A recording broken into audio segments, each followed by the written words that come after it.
Hello po sa inyo guys. So, dito naman po ulit, nagbabalik ang inyong paboritong vlogger. So guys, time out muna tayo sa food vlog para sa araw na ito. For today's video po, ang ating pong topic ay PBA moniker. So, yung mga legends ng mga may mga bansag, may alias, may nicknames. Okay? So, dahil katatapos lang ng PBA finals, naisip ko na gawa ng video yung mga players na sumikat na may mga bansag. Okay. So, dala ko ngayon itong aking binder. Ayan. So, mahilig kasi ako sa basketball. Ano? So, nakita nyo sa ibang mga content ko, basketball yung content. Yan, sina Coach Mavs, PBA Moto Club. Yan, umattend tayo ng ilang mga basketball game nila. So, dala-dala ko ngayon dito yung aking binder. Yan. So, dito sa binder ko, andito yung aking mga custom cards. Yan.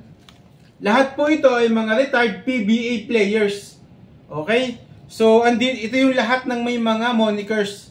So, marami akong cards, hindi lang yung may mga monikers. Pero, para sa topic natin sa araw nito, mga PBA retired players na may sumikat na mga monikers.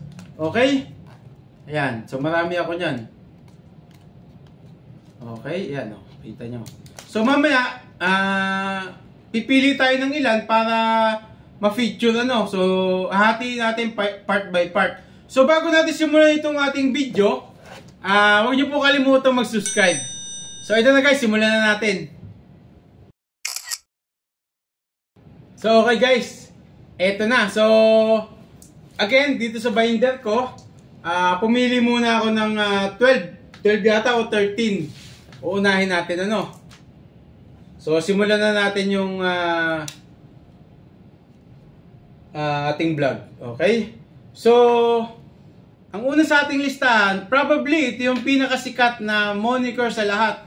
I think isa to sa mga naunang moniker sa PBA. Siyempre, walang iba kundi ang ating Hall of Famer. Ayan. Robert Jaworski. Ayan. So, si Robert Jaworski po, Sonny Jaworski, ang kanya pong naunang nickname ay The Big J. Okay. So, nung 90s, nagkaroon siya ng bagong nickname ng bagong moniker, The Living Legend. Okay? So, siya po yung kauna-unahan yata na player na nag-champion, na coach pa sa Barangay Ginebra. Okay?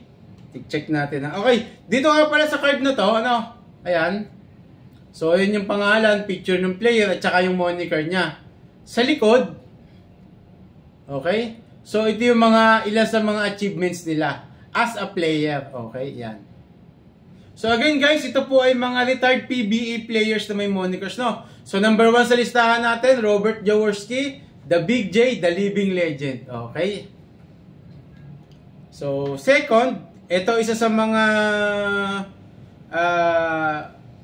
magaling na player ng Añejo tsaka Ginebra, Don Ampalayo. So siya ay si The Magic Man. Okay. Sunod, isa sa mga pinaka-interesting na player, So again, Ginebra pa rin po. Rudy Distrito. Yan. The Destroyer. Okay? The Destroyer. So sunod ay isa sa mga greatest player of all time, Si Sir Philip Cesar. Yan. Tinawag siyang The Scholar. Okay? Kasi sa matalino yung kanyang game at saka all around siya, scholar. Yan, The Scholar. Yan ang tawag sa kanya. So again, ito, isa pa sa mga paborito kong player, From, dito sa kanyang nasa card ko ay from San Miguel. Yan. Si Mr. Samboy Lim. So RIP, idol. The Skywalker. Okay, yan. Dahil sa, yan, binibit-bit niya yung bola sa taas, parang naglalakad siya sa hangin, kaya The Skywalker. Second, ito uli, ito isa pa to sa mga, I think kasama to sa 40 greatest player ng PBA, Si Sir Danny Florencio, The Daredevil. Okay, The Daredevil. Okay, ito isa sa mga PBA players na nag-transition into actor. Yan. Si Sir Atoy Ko o Fortunato Ko Jr. The Fortune Cookie. Yan. So, dito sa uniform niya, crispa. Okay. So, next natin is another PBA player na nag-transition into being an actor. Kauna-unahang PBA Rookie of the Year MVP, Benji Paras. Ayan. The Tower of Power. Ayan. Okay. So, ito pinaka-idol ko talaga. Lalong-lalo na nung 90s. Dito ako nagsimulang manood ng basketball PBA. Dahil kay Sir Benji Paras. Ayan. So, isa pa to sa mga top 40 greatest player ng PBA. Berher Meneses. Ayan. The Aerial Voyager. Ayan. So, parang si Sir Samboy Lim, no? Naglalakad sa hangin. Kaya, The Aerial Voyager. Ayan. So, sunod ito, ang isa sa mga PBA players na nagkaroon din ng anak na PBA player. Okay? I think dalawa. Dalawa nga. Si Jeron Teng at saka, ano pa pangalan ng isa? Nakalimutan ko. Si Sir Alvin Teng. Yan. Ang tawag sa kanya ay The RoboCop. Okay. So, kaya RoboCop, nag-research ako, no? Nung time na player siya, sumikat yung movie na RoboCop.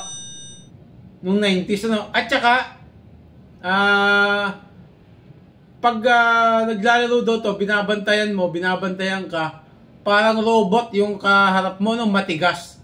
So, yun yung nakita ko sa research ko, kaya RoboCop. Ayan. Alvin Teng, RoboCop. Okay. So, ito, isa sa mga namayapa na ring PBA players, ano? Ayan. Emmanuel Victoria. Ang tawag sa kanya ay Boy Beats. So sa research ko naman, kaya tinawag siyang Boy Beats, sa isang interview niya, nasabi niya na Boy Bitin. Oo, kasi nung maliit siya, nung bata pala siya, maliit siya. So pagka naglalaro siya ng basketball, ang tawag sa kanya Boy Bitin. Pinikli yun, Boy Beats. Boy Bitin. Okay. So yan.